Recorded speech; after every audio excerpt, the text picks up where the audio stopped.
কলমাকান্দায় অবৈধভাবে বালু উত্তোলন, 50,000 টাকা জরিমানা সহ বালু জব্দ। নেত্রকোনার কলমাকান্দায় ছড়া থেকে অবৈধভাবে বালু উত্তোলনের দায়ে মোহাম্মদ খোকন নামে এক ব্যক্তিকে 50,000 টাকা জরিমানা ও উত্তোলনকৃত বালু জব্দ করা হয়েছে। শনিবার বিকেলে ভ্রাম্যমাণ আদালতের মাধ্যমে এ অভিযান পরিচালনা করা হয়। মোহাম্মদ খোকন উপজেলার সদর ইউনিয়নের চিনাহালা গ্রামের রহমত আলীর ছেলে।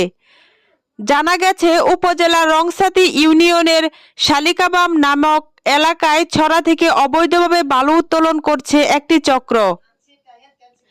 এ খবর পেয়ে সহকারী কমিশনার ভূমি মোহাম্মদ শহীদুল ইসলাম বিকেলে সেখানে অভিযান চালান।